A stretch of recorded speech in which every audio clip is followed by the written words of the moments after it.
Dear student, आज हम class 10 subject maths exercise 3.1 जो है हमारे पास pair of linear equation in two variable के बारे में पढ़ेंगे।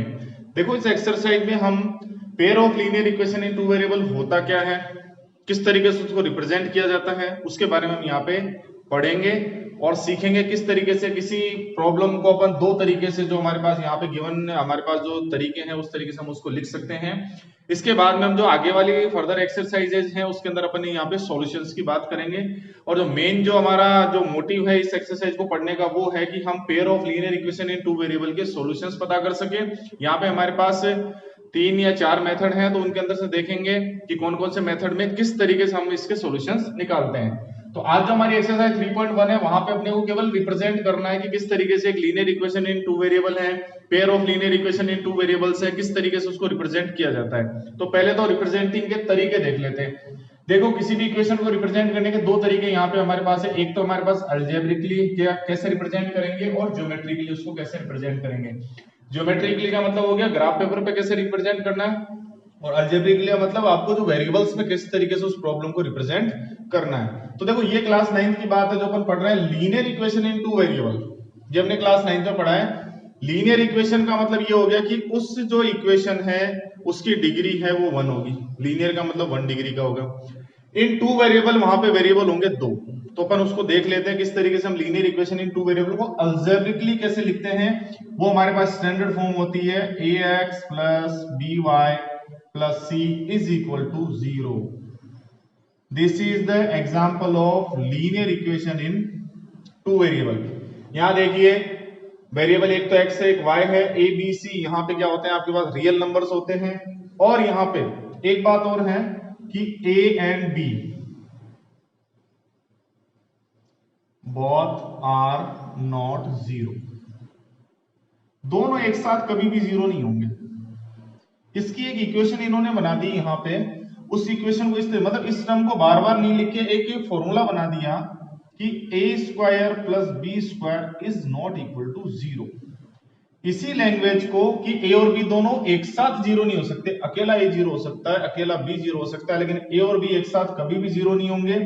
इसको या तो आप इस तरीके से लैंग्वेज के रूप में लिखिए, फिर मैथमेटिशियन ने उसका एक फॉर्मूला बना दिया, वो इस तरीके बना दिया कि a square plus B square is not equal to 0, कि पहले नंबर का स्क्वायर और दूसरे नंबर का स्क्वायर कभी भी आपके पास क्या नहीं होगा, 0 नहीं होगा।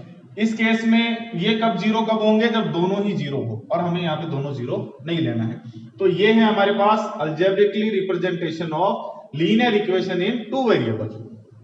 एक लीनियर इक्वेशन है, दोनों की पावर देखो, वेरिएबल्स की पावर 1 है और यहाँ वेरिएबल कुछ नहीं, यहाँ 0 माना जाएगा, तो मैक्सिमम पावर 1 है, इसका मतलब लीनियर इक्वेशन है। दो वेरिएबल x और y है, तो linear equation in two variable.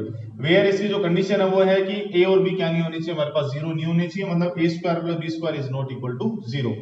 अब बात करते हैं ज्योमेट्रिकली रिप्रेजेंटेशन की। जब आपने देखो क्लास 9th के अंदर इस तरीके से चैप्टर 4 के अंदर जब आपने इसका रिप्रेजेंटेशन किया था, तो रिप्रेजेंटेशन में आपको पता होगा कि दो आपके पास xy प्लेन है, x डैश है, o y and y dash है।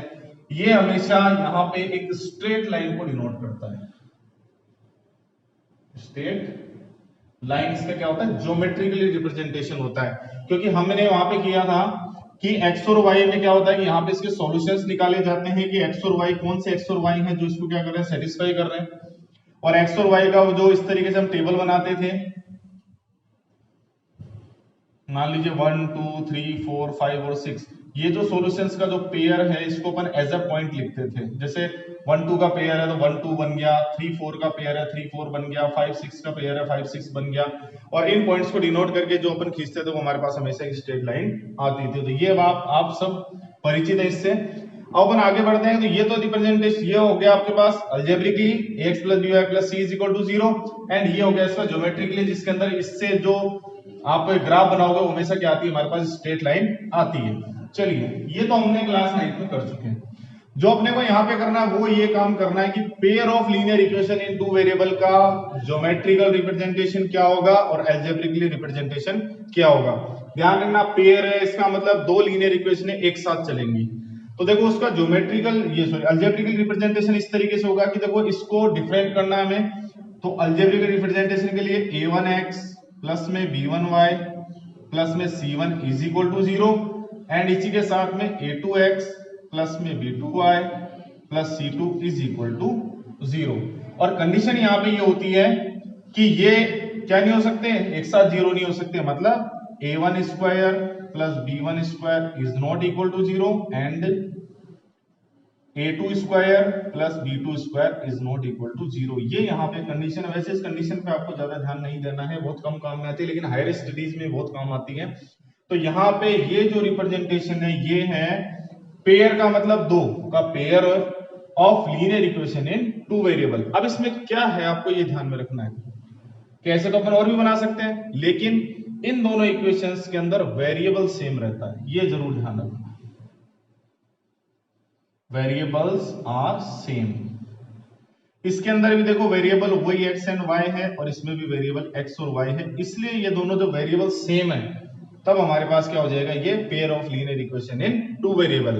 दोनों के अंदर जो अननोन नंबर्स है वो क्या है, सेम है, xy एंड xy। बाकी a1 b1 c1 डिफरेंट हो सकते हैं, a2 b2 c2 डिफरेंट हो सकते हैं। बस ये ध्यान रखना ये पेयर इसलिए बना, इसको एक साथ इसलिए लिया, जैसे मान लीजिए इसके साथ में मैंने एक और यहाँ पे लिख दिया कि a2z प्लस में b2 आप यहां से ले लीजिए w प्लस में c2 इज इक्वल टू 0। ये इसके साथ में पेयर में नहीं ले सकता, क्योंकि यहां पे देखो वेरिएबल क्या हो गया, हमारे पास चेंज हो गया। तो pair of linear equation in two variable में ध्यान रखना है कि दो हमारे पास लीनियर इक्वेशंस होंगी, उनके अंदर वेरिएबल सेम होगा, और इन दोनों का जो पेयर होगा वही हमारे पास क्या लाएगा, pair of linear equation two variable. ये तो हो गया इसका कौन सा, जो ये अलजेब्रिकली रिप्रेजेंटेशन। अब बात करते हैं ग्राफिकली या ज्योमेट्रिकल रिप्रेजेंटेशन क्या होता है। तो देखो ये भी एक लाइन होगी, ये भी एक लाइन होगी, ये भी एक लाइन को डिनोट करेगा स्ट्रेट लाइन, ये भी स्ट्रेट लाइन होगी। तो जब अपन इसके ज्योमेट्रिकल रिप्रेजेंटेशन करते हैं तो यहाँ तीन रिप्रेजेंटेशन हमारे पास आते हैं। फर्स्ट रिप्रेजेंटेशन होता है, चलो अपन ये एक्स वाई प्लेन को थोड़ा हटा लेते हैं यहाँ से, जिससे क्या है कि थोड़ा समझने में आसानी रहेगी।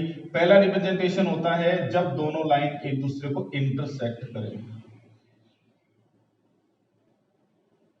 जब दोनों लाइन एक दूसरे को एक पॉइंट पे क्या करे, इंटरसेक्ट करे, ये पहला रिप्रेजेंटेशन हो सकता है ऐसा।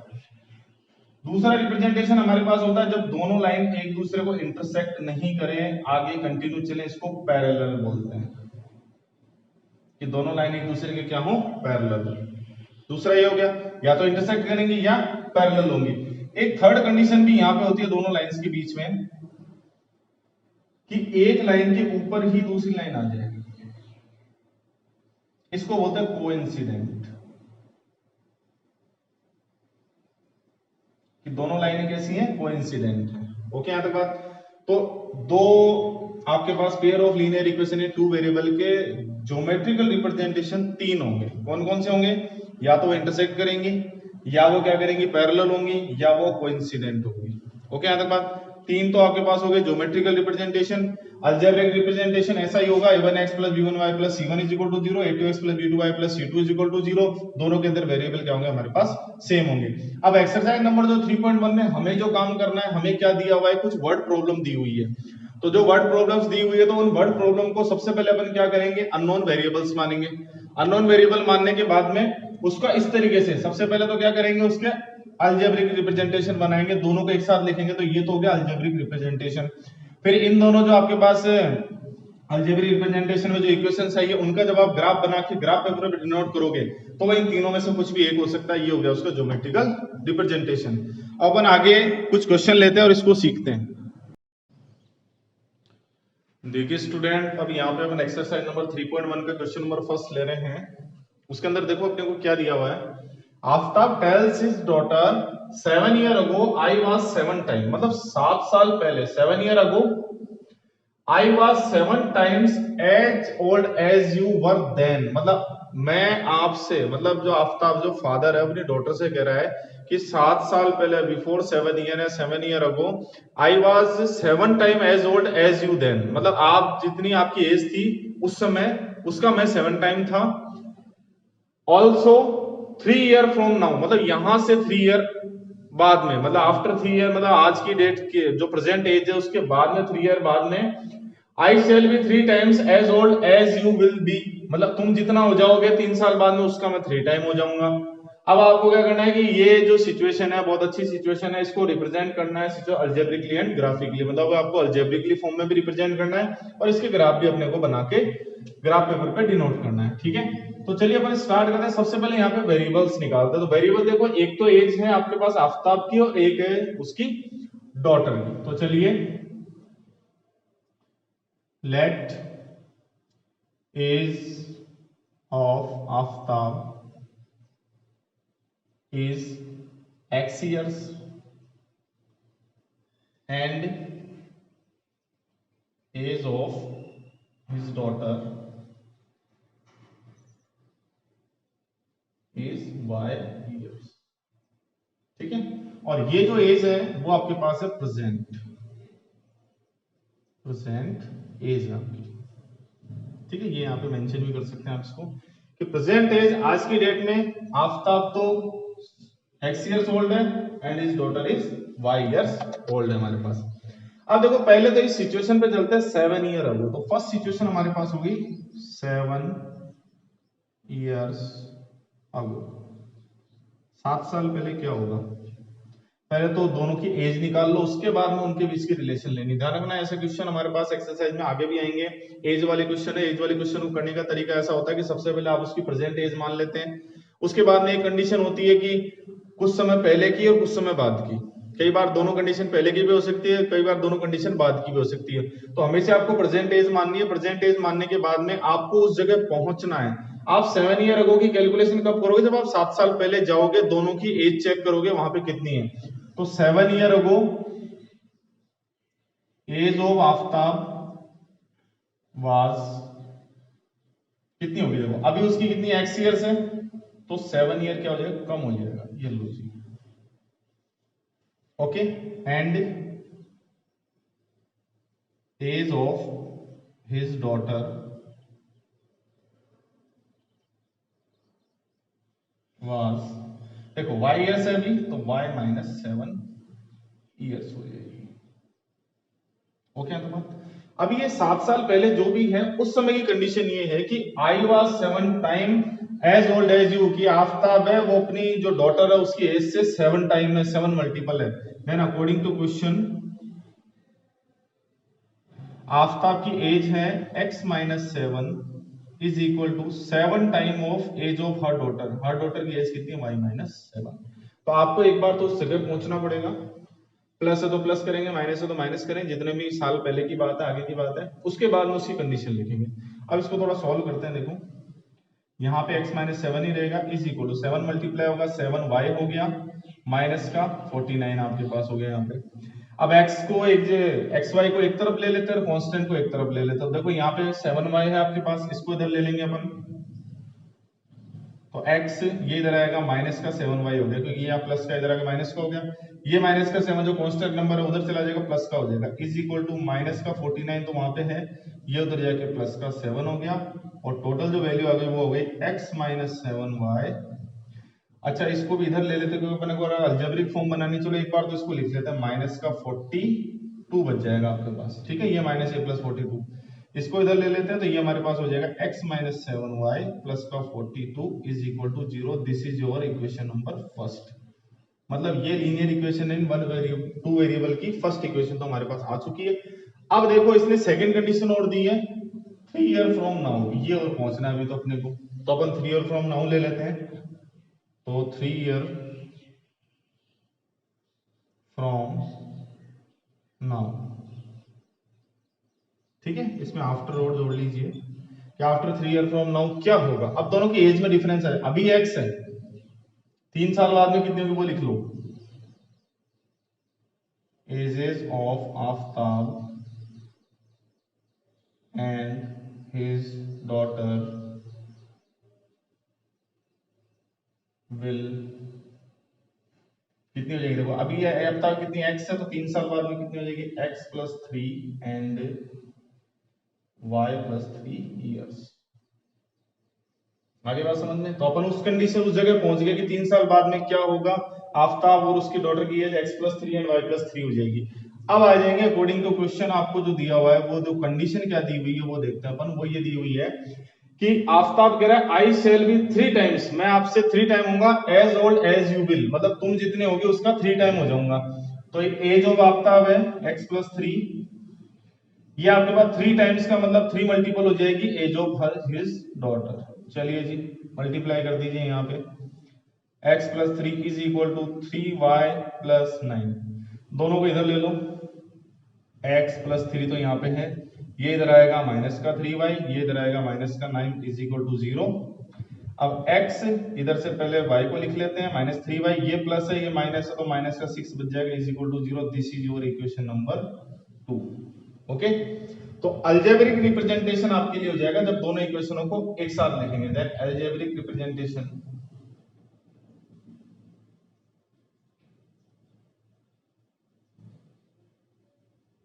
ऑफ सिचुएशन इज, तो देखो इस इक्वेशन में हो जाएगी हमारे पास x माइनस 7y प्लस का 42 is equal to 0 and x minus 3y minus 6 is equal to 0. This is the equation where x and y are ages of Aftab and his daughter। ये हमारे पास हो गया इस पूरी प्रॉब्लम का algebraic representation. अब जो अपने को फर्दर नेक्स्ट स्टार्ट करना है वो अपने को स्टार्ट करना है इसी प्रॉब्लम का ज्योमेट्रिकल रिप्रेजेंटेशन। ज्योमेट्रिकल रिप्रेजेंटेशन करना क्या है, इन दोनों इक्वेशनों को लेते हुए इनकी स्ट्रेट लाइनें खींचनी है और तीन हमारे पास सिचुएशंस है, या तो इंटरसेक्ट करेंगी या हमारे पास वो पैरेलल होंगी या फिर वो कोइंसिडेंट होगी, तो वो अपने को चेक करना है। तो ये तो हो गया हमारे पास अलजेब्रिक रिप्रेजेंटेशन। इस क्वेश्चन को बहुत इंपॉर्टेंट आप लेना क्योंकि एज से रिलेटेड क्वेश्चन आगे भी आपके पास 2 या 3 आपको मिलेंगे। करना किस तरीके से वो ये है कि सबसे पहले प्रेजेंट एज मान लेनी है, उसके बाद में अगर पहले की बात हो रही तो पहले की दोनों की उस समय की एज निकाल लेनी है, हमेशा 2 ही आपके पास पर्सन मिलेंगे, कोई रिलेशन लिख लेना है, एक इक्वेशन आ जाएगी। उसके बाद में सेकंड वो पूछेगा कि आपको आगे जाना है, देन आगे की आपने एज निकाल ली है या बिफोर की पूछ सकता है। जब आप एज निकाल ली, एज के बाद में फिर कंडीशन, कंडीशन के बाद में हमारे पास क्या आ जाएगी, इक्वेशन आ जाएगी। ओके, इसके बाद में अपन आगे चलते हैं और इसी इक्वेशन का अब अपन ज्योमेट्रिकल रिप्रेजेंटेशन देखते हैं। देखिए स्टूडेंट, अपन इसका ज्योमेट्रिकल रिप्रेजेंटेशन देखें तो फर्स्ट इक्वेशन हमारे पास थी x minus 3y plus 42 is equal to 0 और x minus 3y minus 6 is equal to हमारे पास है 0। अब अपन क्या कर रहे हैं, इसका ज्योमेट्रिकल रिप्रेजेंटेशन करने के लिए सीधे सीधे देखिए कि इसकी स्ट्रेट लाइन खींचनी है, इसकी स्ट्रेट लाइन खींचनी है, दोनों की स्ट्रेट लाइन अपने क्या करनी है, एक ही ग्राफ पे ड्रॉ करनी है, ज्योमेट्रिकल रिप्रेजेंटेशन आ जाएगा। तो देखो सबसे पहले अपन क्या कर लेते हैं, यहाँ पे इसको थोड़ा सॉल्व कर लेते हैं क्योंकि अपने को टेबल बनानी है। टेबल बनाने के बाद में इसके जो सॉल्यूशंस होंगे उसको एज अ पॉइंट लिखना है और पॉइंट को ग्राफ पेपर पे डिनोट करना है। तो देखो इसको थोड़ा सॉल्व कर लेते हैं। इधर पहले इस पे अपन वर्क करते हैं, x की कोफिशिएंट 1 है, इसको यहाँ रख लेते हैं, बाकी को उधर भेज देते हैं। तो x तो यहाँ रह जाएगा इज इक्वल टू, देखो 7y माइनस का उधर चला जाएगा तो प्लस का 7y हो जाएगा और प्लस का 42 उधर जाके माइनस का 42 हो जाएगा। ओके, अब आपको यहाँ पे सीधे सिंपल y की वैल्यू रखनी है, इसको सोल्व करना है, x की वैल्यू मिल जाएगी। तो यहाँ की जो टेबल बना लेते हैं अपन वो इस तरीके से हो जाएगी। हमें यहाँ पे देखो वैल्यूज रखनी है y की वैल्यू आपने सबसे पहले रखी, मान लीजिए जैसे 3 रख दिया आपने, तो ये हो गया कितना होगा 21, 7 3 जा 21, 21 में से 42 अगर आप माइनस करेंगे तो माइनस का 21 आपके लिए बच जाएगा। ठीक है, y की वैल्यू आपने मान लीजिए 5 रख दी, 7 5 जा 35, 35 इसमें से माइनस करेंगे तो ये माइनस का 7 आ जाएगा। y की वैल्यू आपने मान लीजिए 6 रख दी, 7 6 जा 42, 42 में से 42 गए तो ये 0 आ जाएगा। तो ये हमारे पास 3 पॉइंट आ गए। ठीक है, अब अपन इसको इसे लिखते हैं सॉल्यूशंस एज पॉइंट्स आर, मतलब ये तो सॉल्यूशन है लेकिन एज अ पॉइंट ये बनेंगे। वो हमारे पास है देखो माइनस का 21 एंड 3, माइनस का 7 एंड 5 एंड 0 एंड 6। ठीक है, अब इसको प्लॉटिंग करते हैं अपन, plotting in graph paper we get straight line of equation हमारे पास कौन सी है, x minus 7y plus 42 is equal to 0। इसकी हमें क्या मिल जाएगी, इक्वेशन मिल जाएगी। ये प्लॉट अभी अपन कर देंगे क्योंकि दोनों को एक साथ करना, इसको ले लीजिए आप सेकंड, इसको अगर अपने को सॉल्व करना है यहाँ पे, तो यहाँ भी देखिए आप x का कोफिशिएंट 1 है देन बाकी सबको उधर भेज दो। x इज इक्वल टू ये 3y उधर जाएगा, प्लस का 3y हो जाएगा, माइनस का 6 उधर जाएगा, ये भी प्लस का 6 हो जाएगा आपके लिए, ठीक है। अब यहाँ पे देखो x की वैल्यू सीधी सीधी मिल जाएगी। अगर अपन y की वैल्यू रखेंगे तो ये हमने यहाँ पे टेबल बना ली है, और यहाँ पे वैल्यूज रखनी है y की, और यहाँ y की वैल्यू रखेंगे, सॉल्व करेंगे तो x आ जाएगा। सबसे पहले y की वैल्यू रख दी अपन ने 0, 0 इंटू 3 ये 0 हो गया, 0 प्लस 6 कितना हो गया, 6 हो गया। फिर अपने y की वैल्यू रख दी 1, 3 1 जा 3 हो गया, मल्टीप्लाई हो रहा है, 3 1 जा 3, 3 प्लस 6 कितना हो गया, 9 हो गया। उसके बाद हमने रख दी -1 रख दी, थोड़ा माइनस में ले लेते हैं इसको, वैल्यू कुछ भी रख सकते हो। ये देखो 3 जब -1 से मल्टीप्लाई होगा तो ये तो माइनस का 3 हो गया, माइनस का 3 में प्लस का 6 ऐड करेंगे तो प्लस का 3 बन जाएगा, ये लीजिए प्लस का 3। अब ये पॉइंट को ऐसे क्या ले लेते हैं अपन, सॉल्यूशंस एज पॉइंट्स। हाँ, कौन कौन से हमारे पास, हम यहाँ से देख लेते हैं। देखो हमारे लिए है, पहला तो है ये वाला 6 and 0, दूसरा हमारे पास 9 and 1, एंड तीसरा हमारे पास 3 and -1, ओके। और plotting in graph we get straight line of equation, कौन सी हमारे पास, x - 3y - 6 is equal to 0।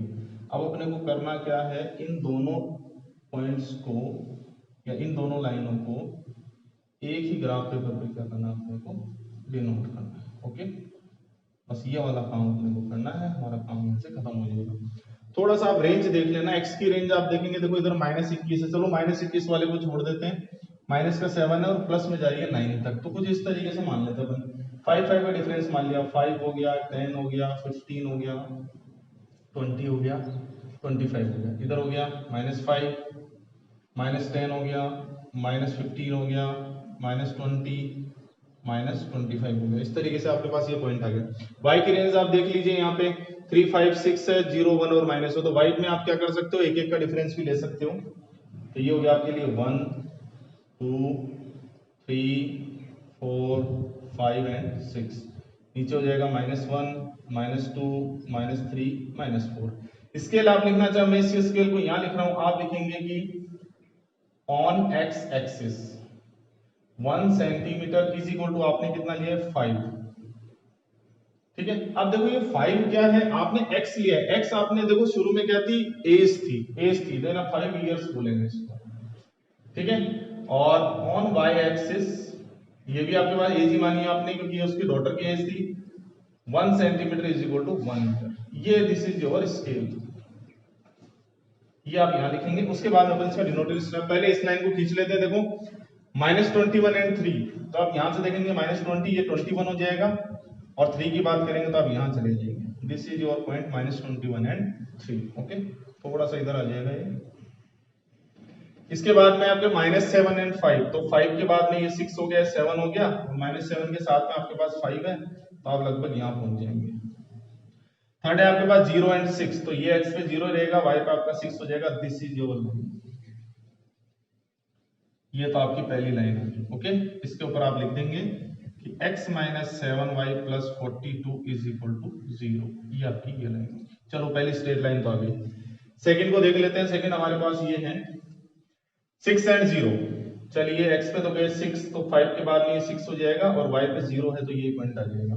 दूसरा है 9 एंड 1, आप यहाँ से 10 से पहले 9, और ये हो गया आपके पास 1, यहाँ आ जाओगे। थर्ड है आपके पास 3 एंड -1, तो x पे तो आप आगे देखो ये 4 हो जाएगा, 3 हो गया, और ये -1 हो गया, लगभग आप यहाँ आ जाएंगे, ठीक है। ये मिला के आप ये लाइन खींच देंगे, और ये जो आपकी स्ट्रेट लाइन हो जाएगी वो आप यहाँ से डिनोट करेंगे x - 3y - 6 is equal to 0। अब आपको इसका ज्योमेट्रिकल रिप्रेजेंटेशन तो ये हो गया, दोनों लाइनों का आपने खींच दिया, लेकिन ये होगा किस टाइप का वो आपको देखना है। यहाँ से आप ये देखेंगे, देखो कि थोड़ा सा इसको जब आगे बढ़ाएंगे तो ये दोनों क्या हो जाएंगे, आपस में इंटरसेक्ट हो जाएंगी। तो ज्योमेट्रिकल रिप्रेजेंटेशन के अकॉर्डिंग ये है इंटरसेक्टिंग लाइन्स है। कौन सी हमारे पास, इंटरसेक्टिंग लाइन्स है। इस तरीके से हमने क्या किया कि जो वर्ड प्रॉब्लम थी उसका सबसे पहले क्या बनाया, अलजेब्रिक रिप्रेजेंटेशन, वेरिएबल माने सिचुएशन के अकॉर्डिंग उसके अपने पास अलजेब्रिक रिप्रेजेंटेशन बनाए। फिर ज्योमेट्रिकल रिप्रेजेंट करना है तो उसके लिए अपन क्या किया, पहली लाइन को उसको सोल्व करके उसके पॉइंट निकाल के उसको प्लॉट करके उसके आपके पास स्ट्रेट लाइन आ गई। सेकंड वाली जो आपकी इक्वेशन थी उससे सेकंड आपके पास इक्वेशन आ गई, स्ट्रेट लाइन आ गई। उसके बाद में दोनों की आपको कंडीशन ये देखनी है कि अगर वो इंटरसेक्ट कर रही हैं या पैरेलल हैं या फिर आपके पास कोइंसाइड ईच अदर है। तो इन दैट केस हमारे पास क्वेश्चन नंबर फर्स्ट हमारा कंप्लीट होता है। यहाँ पे जो ग्राफिकल या ज्योमेट्रिकल रिप्रेजेंटेशन है वो कैसा हमारे पास इंटरसेक्टिंग है। इस तरीके से आप क्वेश्चन नंबर सेकंड और थर्ड करेंगे। ये जो क्वेश्चन है अपन इस वीडियो के अगले वाले पार्ट में देखेंगे। तो आज आपको ये एक्सरसाइज इस तरीके से समझनी है कि इस एक्सरसाइज में हमें क्या करना है कि ज्योमेट्रिकल रिप्रेजेंटेशन कैसे हमें इक्वेशन बनानी है, और दूसरा हमने जो काम किया वो किया कि इक्वेशन से कैसे हमें उसको ग्राफ पेपर पे डिनोट करना है, ये हमने यहाँ पे सीखा। इस तरीके से हम और भी क्वेश्चंस कर सकते हैं और इसके जो नेक्स्ट क्वेश्चन अपने नेक्स्ट वीडियो में करेंगे। Thank you very much.